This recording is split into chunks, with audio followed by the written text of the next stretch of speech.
Morning.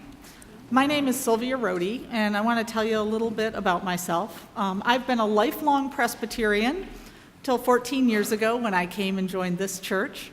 You might ask yourself why I don't belong to the Presbyterian Church that's just 2 blocks west of here. The answer is that I determined that I wanted to raise my daughter in a church with a more progressive view. And in this, I think I'm similar to many of you in the congregation today. I tried to think about why church was so important to me, and I realized it was something that had been modeled for me by my father. Every Sunday morning, he would get the 6 of us up, get us into our Sunday best, into the car, and off to church. I think that was a bit of a Herculean task when we were ages 2 through 10. And with only one child, I can only imagine. But I suspect it was even more difficult when we were teenagers. And that may have been when my father started stopping at Dunkin' Donuts on the way back from church to get those chocolate glazed donuts. He wasn't above a little bit of bribery to get us to church. He didn't just model going to church. My father also modeled being an active part of a faith community. And I didn't realize how closely my own volunteering at this church mirrored his until I sat down to write this testimony. So my father taught my junior high Sunday school class. Many of you know I teach our 7th grade Sunday school class. My father ushered. I ushered at the 9 o'clock service this morning.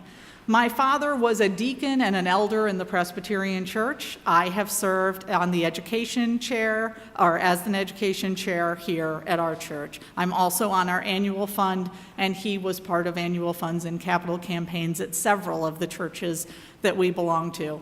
He was even something of a kitchen chick.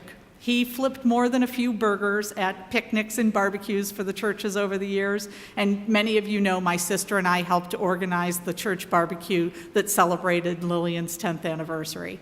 So it was almost spooky how much my volunteering mirrored his.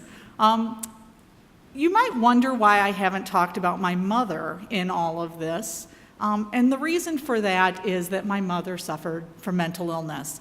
The official diagnosis was paranoid schizophrenia. And so my father didn't have much of a partner in the parenting tasks. On top of that, my father worked full-time, and that work involved traveling. He was typically gone from Monday morning through Friday evening, and then when he got home on Fridays, he then took care of the household. On Saturday mornings, he would get all 6 of us up and organize us to clean and dust and vacuum. Saturday afternoons were usually reserved for errands. It was always a good thing as one of 6 to be the one child who got to go along on the errands and get some personal time. And on Saturday evenings, cooking dinner and then sitting around the table, usually with at least 4 of us to play a game of hearts. He taught me how not to tip my hand when I was shooting the moon. You would have thought that with everything on his plate, his Sundays would have been reserved for rest and relaxation. But no, he got all 6 of us up and went to church and took an active part in every faith community that we were a part of. And I know why he did it. He did it because he got so much more out of it than he put into it. And he didn't just give his time, he also gave his treasure. So my father is an after-tax tither. And Lillian, that may mean that he gets after-tax blessings. You may want to talk to him about that next time he comes to visit. That means he gives 10% of his income. And he does this even though at the time I was young, he was paying for many medical expenses for my mother's illness and saving for 6 children to go to college. He made it a priority, and there were other things that we did without so that that could happen, but it was important to him to support his faith community. I have a confession. I am not a tither. I do, however, give and have given more each in the last 5 years, and this despite the fact that working in the banking industry, my salary has actually gone down over the past 5 years.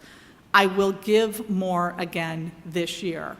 Many of you received the mailer this week talking about how some dreams come true, and I want to share with you a few of the dreams that I have for our faith community.